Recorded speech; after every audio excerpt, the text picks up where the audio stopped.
Bonsoir à tous. À la une de ce journal, encore une pression internationale sur le Cameroun. Le président de la Commission de l'Union africaine et les deux dirigeantes de la francophonie du Commonwealth sont en mission commandée à Yaoundé.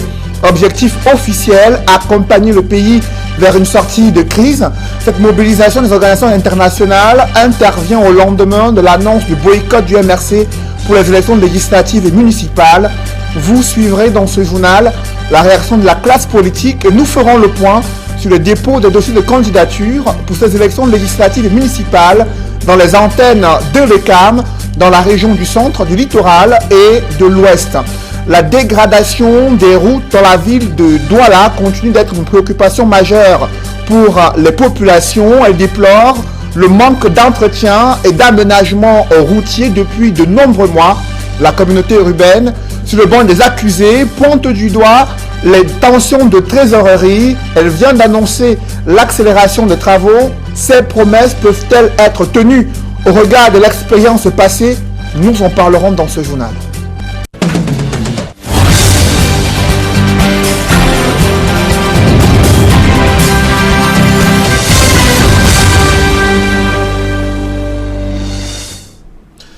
Merci de suivre cette édition complète de l'information sur Equinox Télévision. Au lendemain de l'annonce du boycott du MRC pour les élections législatives et municipales, des analystes politiques voient à travers cette décision une stratégie de pression sur le pouvoir de Yaoundé quant à la gestion de la crise anglophone et une compétition électorale organisée dans un contexte de guerre et de critique sur le processus électoral. D'autres estiment que le MRC s'est rétracté en raison des entraves vécues durant la constitution des dossiers de candidature pour les élections législatives et municipales. Des précisions dans ce reportage que signe Gizogo.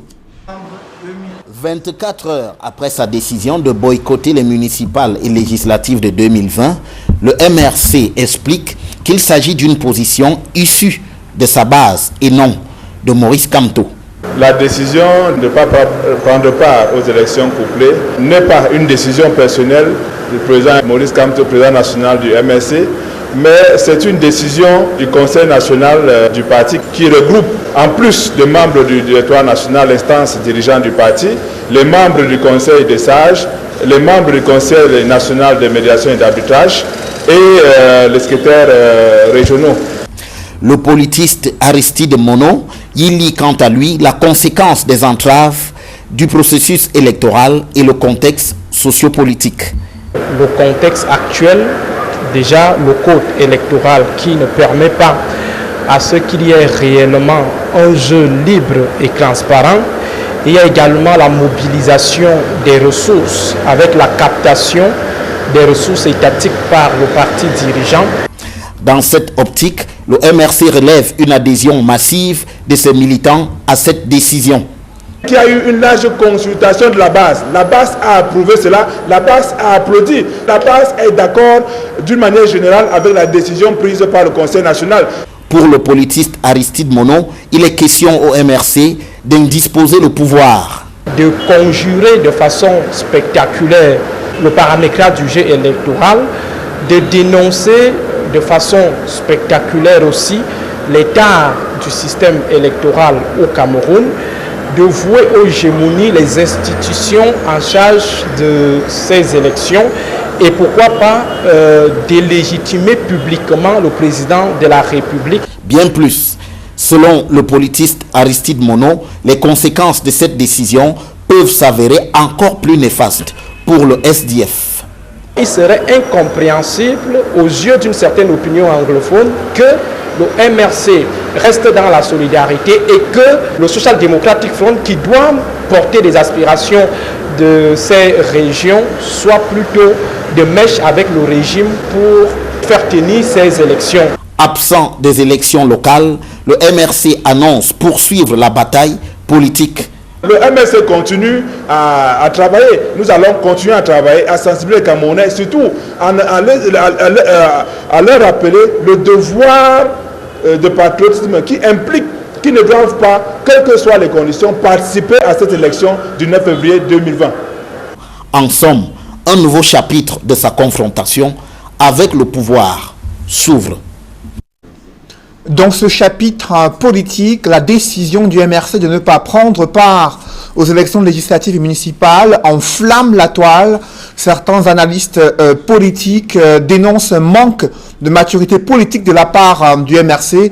Par contre, d'autres voient à travers cette décision de boycott une décision décisive dans le landerneau politique et un acte de solidarité en faveur des populations du nord-ouest et du sud-ouest confrontées à 2 ans de guerre et 3 ans de crise anglophone et qui manquent de l'attention de la part des pouvoirs publics. Des réactions compilées sur la toile par Séverin Chouban et Nadine Yambou. Sur le boycott des élections municipales et législatives de 2020 annoncé par le MRC, des Camerounais de tous bords sur les réseaux sociaux, chacun y va de son commentaire. Au sein de la grande famille politique MRC, les figures les plus en vue apprécient la décision du directoire du parti. Maître Michel Ndoki, candidate à la députation dans le Vouri, se réjouit de cette décision. Sur un ton d'humour, elle déclare « Mon père ne veut pas le mariage, donc je ne me marie pas ». La deuxième vice-présidente du MRC, Tyriane Noah, s'inscrit en droite ligne des convictions politiques qui font de cet appel au boycott des élections municipales et législatives. Sur son compte officiel Facebook, elle se positionne en défenseur du droit de vote des Camerounais anglophones confrontés à une guerre depuis plusieurs années. Sur les réseaux sociaux, Benjamin Zebazé, directeur de publication du journal Ouest Littoral, estime que cette décision marque un tournant décisif dans la vie politique camerounaise. Pour lui, la crise anglophone rend de facto une élection impossible. Par conséquent, les chances de l'opposition sont quasi nulles. À l'absence du mouvement pour la renaissance du Cameroun, d'autres internautes s'interrogent avec ironie qui va tirer le pénalty des législatives municipales de 2020 au Cameroun. Il apparaît clairement, selon Christian Timban Beaumont, avocat au barreau de Paris, que la décision du MRC est un casse-tête pour les analystes politiques et même le régime. Sur son compte Facebook, l'analyste politique Richard Macon pense que cette décision du MRC est l'événement politique majeur de cette fin d'année 2019 au Cameroun. Ce qui retient son attention, c'est la solidarité active et agissante du MRC avec les populations affligées des régions du nord-ouest et du sud-ouest. Cependant, Éric Mathias Owunangini croit savoir que le boycott du MRC vise à rendre le Cameroun ingouvernable pour empêcher les élections et lancer un mouvement insurrectionnel qui mise sur le soutien direct des puissances étrangères qui viserait à obtenir une démission forcée du président Biya. Dans les rangs de la majorité présidentielle, les membres du gouvernement s'opposent au mot de boycott adressé aux Camerounais par le professeur Maurice Kamto. Sans indexer le MRC, d'autres voient en ce boycott l'immaturité politique. Quelles qu'en soient les raisons, un autre analyste politique estime que Maurice Kamto a bien joué cette fois-ci. Dieudonné Essomba estime que son refus de participer à ces élections est une terrible pression sur le régime de Yaoundé. Dans le cadre de ces élections législatives et municipales, d'autres formations politiques ont déposé leur dossier de candidature à Elecam. On fait le point dans la région de l'Ouest où plusieurs formations politiques ont mandaté les émissaires très tard dans la nuit de lundi à ce mardi pour déposer les dossiers in extremis dans les délais prévus dans le cadre du code électoral. On fait le point avec Leclerc Sakem.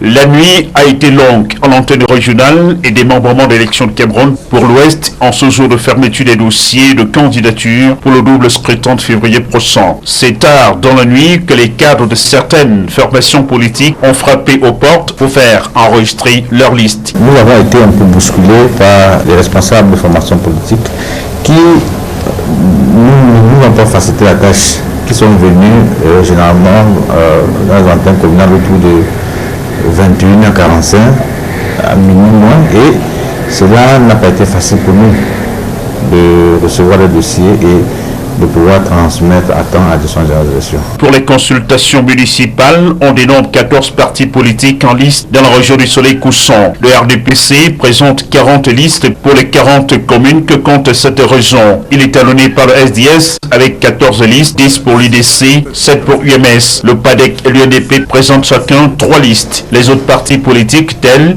le PCRN, le MNC, Offre Orange, l'AFP, le Peuple, le NHP et le FCLS présentent chacun une liste, donc compétiront pour une seule commune. Quant aux législatives, seules 10 formations politiques se rivaliseront d'adresse à l'ouest du Cameroun, le MRC étant déjà forfait général. Les conditions d'une participation saine à ces élections n'ont pas été réunies.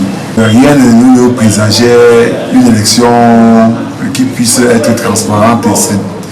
Et du coup, nous savons que, au-delà de tout, le pays est également en partition à ce moment. Nous avons les candidats, mais nous n'avons pas eu les conditions pour pouvoir aller sereinement à l'élection. Pour l'heure, les équipes d'élection de Cameroun s'affairent à transférer au niveau central les différents dossiers. Nous avons reçu beaucoup de listes. S'agissant des municipales d'abord, nous avons reçu exactement 85 listes. Parlant des législatives, nous avons reçu 10 listes exactement. Au niveau de la région de l'Ouest, nous avons reçu suffisamment de dossiers et nous nous apprêtons à les acheminer à la direction générale des élections pour la suite de la procédure. Le double scrutin est prévu pour le 9 février 2020. Dans la région du littoral, 98 dossiers de candidature ont été enregistrés pour les municipales et près de 26 pour les législatives. Ces chiffres sont de la délégation régionale de l'ECAM pour le littoral. Près de 14 partis politiques sont déjà engagés dans la compétition électorale en attendant les présélections et les invalidations des dossiers de candidature lors de contentieux préélectoral. On fait le point avec Farel Bounia et Sylvestre Zangaou. Dans la région du littoral, c'était la course contre la montre au dernier jour du dépôt des dossiers de candidature pour les élections législatives et municipales du 9 février 2020. Jusque peu avant minuit, les candidats se présentaient dans les antennes de l'ECAM, comme ici, à l'antenne départementale du Mungo, où Paul Eric Kingi, candidat du MPCN dans le Mungo Nord pour les législatives, est arrivé à 23h passées de 20 minutes. La victoire de mon parti, la victoire de mon parti. Ambiance grouillante également à Loum, où l'antenne communale de l'ECAM a reçu des déclarations de candidature de 4 partis politiques. De manière globale, quel est le point dans la région du littoral? Nous avons posé la question au délégué régional de l'ECAM, Emmanuel Kwadika. Le point n'est pas complet parce que pour ce qui concerne les législatives, il y a des dossiers, la loi dispose qu'il y a des dossiers qui peuvent être déposés à la direction générale des élections. Donc nous avons 2 points de chute, les agences départementales et la direction générale des élections. Donc, je vous fais le point de ce que nous avons reçu. Donc, au niveau du littoral, nous avons reçu 25 listes de candidatures pour les législatives. Alors, nous avons pour le Mungo 5 listes. Pour le CAM, nous n'en avons pas reçu à l'agence départementale. Nous attendons d'avoir le retour de la direction générale. Pour la Sanaga maritime, 2 listes et pour le Vori, 18 listes. Pour ce qui concerne les municipales, nous avons reçu au total 98 listes de candidatures et pour cela nous avons 29 dans le Mungo, 8 dans le Nkam, 35 dans la Sanaga maritime et 26 dans le Vori. Plus d'une dizaine de partis politiques ont décidé de conquérir des places de conseillers municipaux et de députés dans le littoral. 14 partis qui ont candidaté. Je ne vous assure pas de vous les citer tous, mais nous avons bien entendu les habituels, le SDF, le RDPC, l'UPC, il y a le PCRN qui s'est très bien positionné en termes de candidature. Nous avons l'UNDP, le Manidem, le PURS, le NMP, nous avons vraiment, ils sont nombreux, le FUC, l'ANDP, le PADEC, voilà. Nous en avons dénombré à ce jour 14 environ. Il ne reste donc plus qu'à attendre la publication des listes définitives par le Conseil électoral.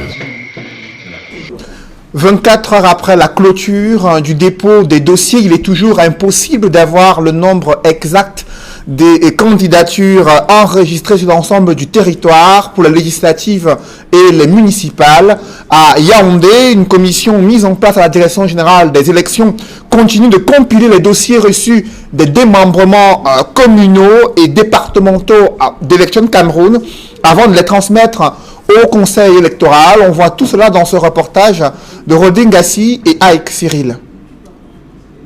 24 heures après la date butoir de dépôt des dossiers de candidature en vue du double scrutin municipal et législatif du 9 février 2020, la commission chargée de réceptionner les dossiers de candidature est en plein boulot. Elle continue de recevoir les dossiers qui viennent des démembrements régionaux, départementaux et communaux d'Elections Cameroun. Elle va procéder aux vérifications nécessaires avant de transmettre à son tour les dossiers au Conseil électoral d'Elections Cameroun. Au dernier pointage, en attendant que les démembrements de l'ECAM fassent remonter les dossiers déposés dans leurs services respectifs, 98 listes de candidats dans la région du littoral par exemple ont été enregistrées pour les municipales, soit 35 dans la Sanaga maritime, 29 dans le Mungo, 26 dans le Vouri et 8 dans le Nkam. Toujours pour le littoral, 25 listes sont enregistrées pour les législatives, soit 18 dans le Vouri, 5 dans le Mungo, 2 dans la Sanaga maritime et 0 dans le Nkam. Quelques vieux briscards de la politique au Cameroun ont déposé leur liste au siège d'Elections Cameroun à Yaoundé. C'est le cas de Gaga Aman Hadji, président de l'ADD. Sous le regard du directeur général des élections, la commission de réception compile les dossiers. Ce n'est pas encore l'étape de vérification. La commission est juste en train de rassembler les pièces reçues sur place à Yaoundé ou acheminées par les démembrements de l'ECAM.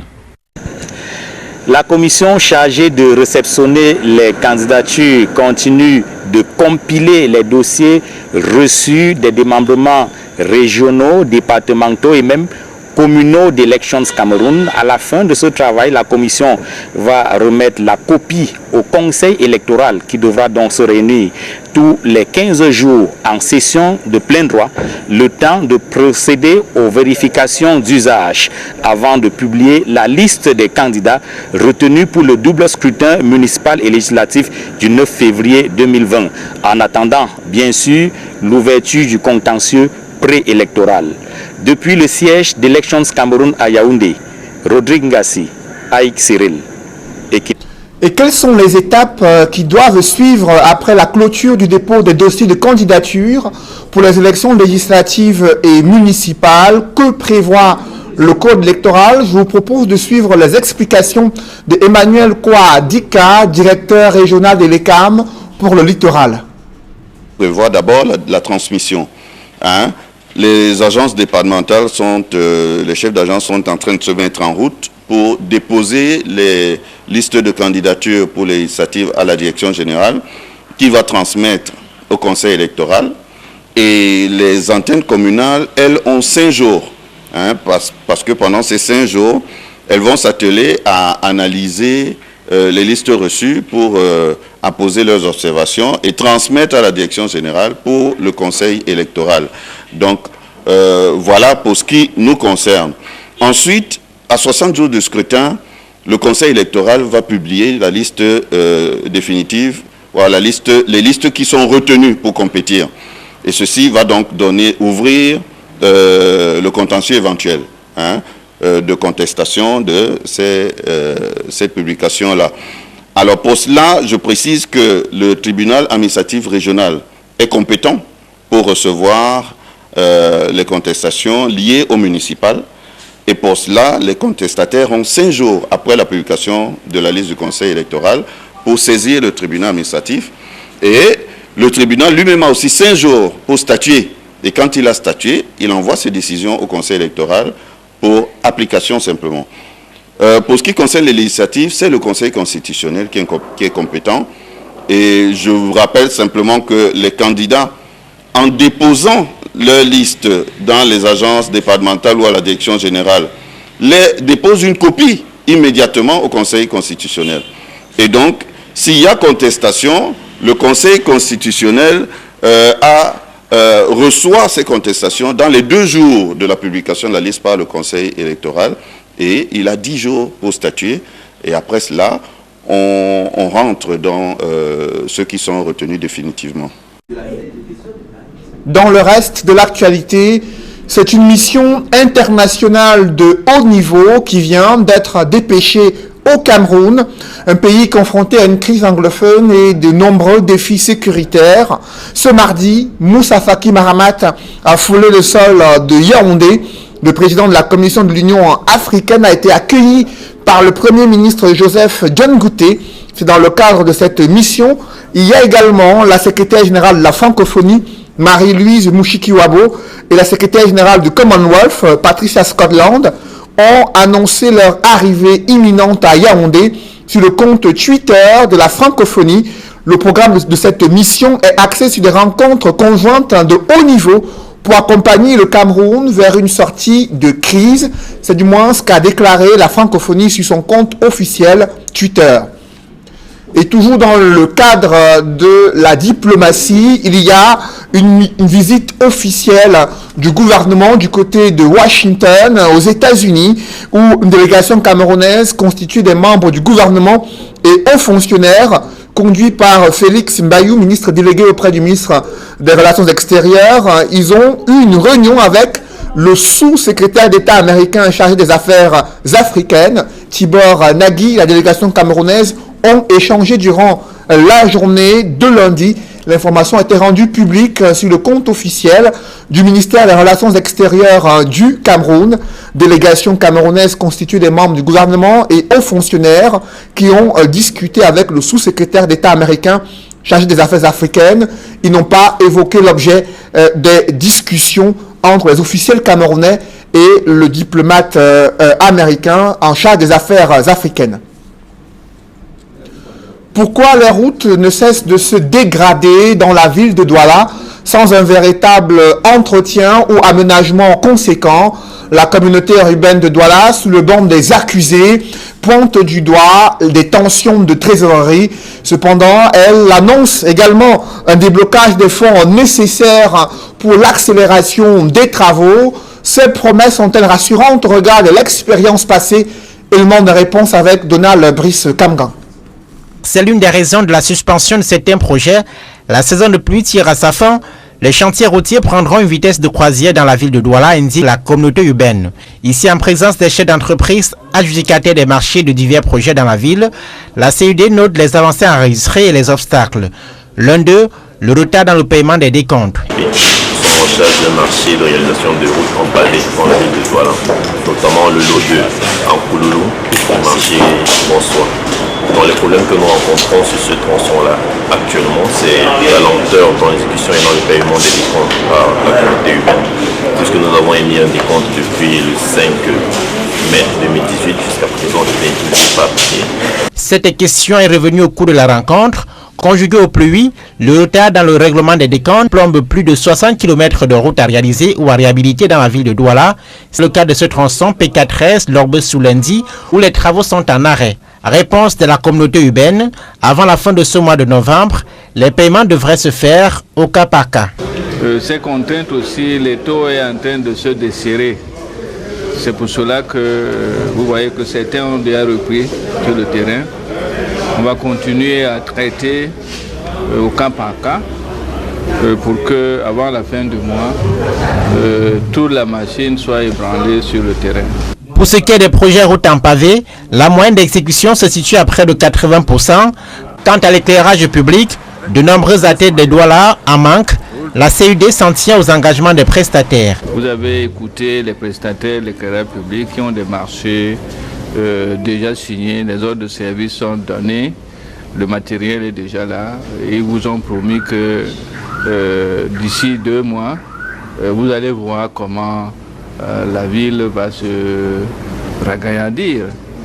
Donc, les travaux vont reprendre sans d'autre façon. Du point fait sur les chantiers du plan d'urgence triennale, le taux de réalisation est de près de 80%, mais les délais, bien que prolongés à maintes reprises, ne seront pas tenus par les entreprises à pied d'œuvre. Dans la ville de Douala, des litiges fonciers sont toujours source de conflits et de tensions dans plusieurs localités. Des familles entières se retrouvent sans domicile fixe à la suite des expropriations pour cause d'utilité publique, expropriations souvent injustes. Après plusieurs péripéties, de nombreuses familles viennent enfin de retrouver leurs droits du côté du génie militaire à Douala. Des précisions avec Equa Claude et Gladys Sidje dans ce reportage. Dépossédés de leurs terres en 1971 suite à un décret présidentiel, la collectivité de Niala a attendu 48 ans pour être rétablie dans ses droits. Déguerpis et pas indemnisés, les batailles juridico-administratives ont été âpres. Plusieurs ont laissé leur vie au passage. Ça n'a pas été facile. Il y a eu des dissimulations des rapports, des décisions républicaines et des institutions ministérielles. Et même la dissimulation des institutions comme la primature qui aurait signé une lettre depuis le 15 décembre 2014 qu'on retrocède M. Eyum Samuel, mandataire de la collectivité de Niala. Ça n'a pas été fait. Et le dossier a été toujours dissimulé. Pas de recherches très profondes que je trouve le rapport de la primature à la présidence. Mais on me demande, la collectivité de Niala a déjà été retrocédée, où est le terrain? C'est là où nous nous retrouvons aujourd'hui, présentement. Malgré les quelques mésententes d'égoïsme entre les partis, que le camp militaire soit d'abord délimité et le reste, que les familles qui se discutent, une fois que les militaires ressortent leur terrain et tout s'arrange. Et il y a eu donc une possibilité pour les fils de Niala qui pourront s'entendre de cette rétrosection. Au terme de multiples péripéties, la communauté de Niala a eu gain de cause suite à ce problème foncier et toutes les familles seront indemnisées après moult tractations. Sur ce levé objet d'empiètement qui fut le levé numéro 114-050 du 21 décembre 1974 du décret numéro 71-35 du 05 avril 1971 qui pourra peut-être de droit attribuer encore à la collectivité de Niala en plus de ces 46 hectares, 30 autres hectares, dont la collectivité de Niala se retrouvera après cette délimitation sollicitée par le MINDEF, aura droit, je pense, dans les 76 hectares. Pour l'indemnisation, le dossier est pendant. La collectivité de Niala a droit à cette indemnisation. Ce dénouement heureux que connaît cette communauté aujourd'hui n'est cependant pas l'apanage de toutes les personnes impliquées dans des litiges fonciers. L'accaparement des terres étant un véritable problème dans la ville de Douala et partout ailleurs. Le niveau de transformation digitale du Cameroun est encore faible. L'Agence nationale des technologies de l'information et de la communication a passé en revue les obstacles et opportunités existants dans l'intégration du numérique dans tous les domaines de la vie publique et les secteurs d'activité au Cameroun. Rodin Gassi et Marcelin Gansop nous en disent plus dans ce reportage. Dans le vaste champ de la transformation digitale, le Cameroun marque de petits pas non négligeables, notamment dans le domaine de l'enseignement supérieur. Nous avons observé qu'au niveau des différents ministères, au niveau des administrations, au niveau des entreprises, les gens prennent déjà connaissance, n'est-ce pas, de l'implication, l'intégration des technologies dans leur travail quotidien. Moi, je représente l'enseignement supérieur. Vous avez appris le projet e-National Higher Education Network, qui est un projet qui, n'est-ce pas, va conduire à un changement radical du secteur de l'enseignement supérieur au Cameroun. L'évaluation du niveau de transformation digitale donne une idée des efforts qu'il y a à faire pour tirer avantage de nombreuses opportunités qui se présentent. Pourquoi maintenant l'Afrique est devenue le leader en termes de transfert d'argent en utilisant les technologies? Parce que cette technologie s'adapte à notre culture. Nous pouvons donc maintenant utiliser cet exemple-là, le multiplier dans d'autres domaines parce que nous voulons être émergents en 2035. Et pour être émergents, il faudrait que les Camerounais, les Africains, soient capables de résoudre leurs problèmes. À l'initiative de l'Agence nationale des technologies de l'information et de la communication, des enseignants-chercheurs et autres professionnels des secteurs publics et privés posent les jalons du futur. Cette conférence se veut un grand moment de partage d'expériences et de bonnes pratiques dans la perspective de l'amélioration de la transformation digitale du Cameroun. So it is very, very important for a country to develop. It needs to transform its processes. Vous savez qu'aujourd'hui, les technologies représentent une opportunité pour le développement. Il faut tout simplement utiliser les technologies. Il faut utiliser l'informatique, il faut utiliser Internet et tous les avantages qu'offrent les technologies à l'effet de développer l'Afrique. C'est le challenge aujourd'hui. The ability of people to develop competencies which will enable them better use and leverage technology to transform their communities. Les assises de Yaoundé devraient indiquer la voie à suivre. La transformation digitale du Cameroun a de beaux jours devant elle. Mesdames, Messieurs, c'est la fin de ce journal. Merci de l'avoir suivi. Juste après cette édition de 20h, retrouvez Serge Alain Autou et ses invités pour le débrief du journal sur le plateau d'Equinox Soir. Serge Alain. Voilà, la décision du mouvement du professeur Maurice Kamto de ne pas se présenter aux élections de février 2020 continue d'alimenter les conversations. Vous l'avez suivi dans ce journal, des analystes politiques, notamment sur la toile, ont analysé, ont porté leur regard critique sur la décision du MRC. D'aucuns parlent de manque de maturité politique, d'autres soupçonnent le MRC de s'inscrire dans une logique insurrectionnelle pour rendre le Cameroun ingouvernable et se faire assister par certaines puissances étrangères. Par contre, il y en a qui saluent une décision majeure de la vie politique en cette fin d'année 2019, un acte de solidarité agissante en faveur des populations du nord-ouest et du sud-ouest et une interpellation du gouvernement sur l'urgence de résoudre d'abord la crise anglophone, de réformer le code électoral avant d'aller vers de nouvelles élections. Voilà, madame, monsieur, c'est dans l'essentiel l'Equinox Soir, deuxième partie. Bonne soirée à vous, Cédric Nouffelé. Bonne soirée à vous, Serge Alain. Rendez-vous demain 20h. Rendez-vous demain 20h. Madame, monsieur, dans un instant, la suite.